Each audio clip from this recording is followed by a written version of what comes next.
Bayangkan ketika banyak orang berjuang menghadapi kondisi ekonomi yang sulit, tiba-tiba muncul rencana pengeluaran ratusan juta rupiah hanya untuk fasilitas hiburan elit. Publik pun bertanya, apakah ini benar-benar prioritas? Kontroversi ini langsung menyulut reaksi keras warganet dan menjadi sorotan luas di media sosial. Kembali di Suara Ruwai, saya Arliana Bastian dan Abang Blogis. Kali ini kita kupas kontroversi anggaran meja biliar. Jangan di-skip ya. Pernah kepikiran nggak sih uang pajak kita itu sebetulnya dipakai buat apa aja? Nah, kali ini kita bakal bahas satu cerita menarik banget soal anggaran pemerintah yang, bikin heboh satu menjara. Oke, kita mulai dari satu angka. 486,9 juta rupiah. Coba, hampir setengah miliar. Bayangin dulu angkanya. Kira-kira uang segede itu buat apa ya? Mungkin buat benerin jalan yang bolong-bolong, atau bangun sekolah baru mungkin? Jawabannya mungkin bikin Anda kaget. Uang itu ternyata diusulkan buat 2 meja biliar. Iya beneran, 2 doang. Nggak salah dengar kok. Nah, anggaran yang fantastis ini langsung bikin geger. Kenapa? Ada satu alasan utamanya. Timingnya itu loh. Gimana nggak ironis coba? Usulan ini muncul pas banget pemerintah pusat lagi teriak-teriak minta semua buat efisiensi, buat hemat karena ekonomi lagi susah. Jelas aja ini dianggap, nggak peka banget sama kondisi rakyat. Tapi tunggu dulu. Ternyata ini tuh bukan kasus sekali jadi aja. Menurut banyak orang, ini adalah bagian dari sebuah pola yang, jujur aja, cukup mengkhawatirkan. Masih ingat gak sama kasus mobil dinas harga 8 miliar rupiah buat Gubernur Kaltim? Itu kan juga akhirnya dibatalin setelah publik rame-rame protes. Jadi kelihatan polanya kan? Di satu sisi ada belanja buat kemewahan, di sisi lain kebutuhan yang super mendesak kayak jalan rusak atau fasilitas kesehatan malah kayak dilupain.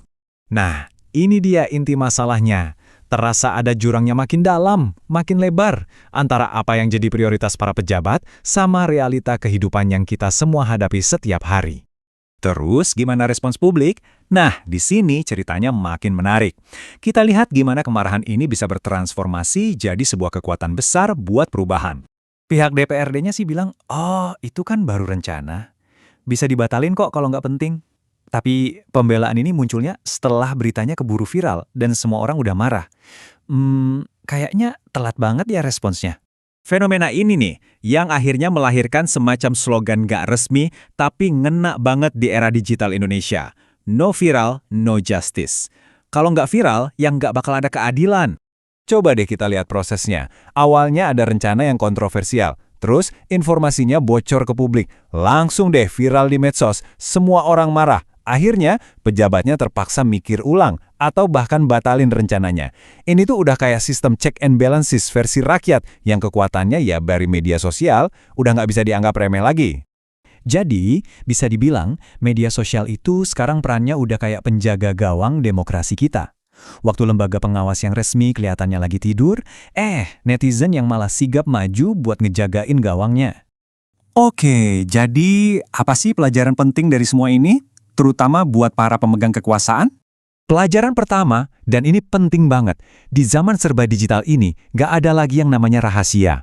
Kebijakan sekontroversial apapun, cepat atau lambat pasti bakal ketahuan. Selalu ada mata yang melihat. Dan ini ngingetin kita lagi ke hakikat pelayanan publik. Namanya juga pelayan rakyat ya kan? Berarti kebijakan dan gaya hidupnya harusnya ya mencerminkan rakyat yang mereka layani, bukan buat kenyamanan pribadi. Nah, semua rentetan kejadian ini ujung-ujungnya maksa kita buat nanya satu hal yang lebih dalam, lebih fundamental. Apa sih sebetulnya yang ngebuat seseorang itu jadi pemimpin sejati? Kita kan sering lihat ya, pemimpin yang gayanya sederhana, yang sering blusukan ketemu rakyat, yang kelihatannya merakyat banget, biasanya mereka lebih disukai, lebih populer. Tapi, di sini nih konfliknya. Apa citra merakyat itu cukup kalau ternyata kebijakan-kebijakan yang lahir dari tangannya cuma menguntungkan segelintir kelompok elit? Apakah penampilan itu sama pentingnya dengan tindakan nyata? Karena pada akhirnya citra populis itu ya cuma jadi topeng kalau nggak ada buktinya di kebijakan.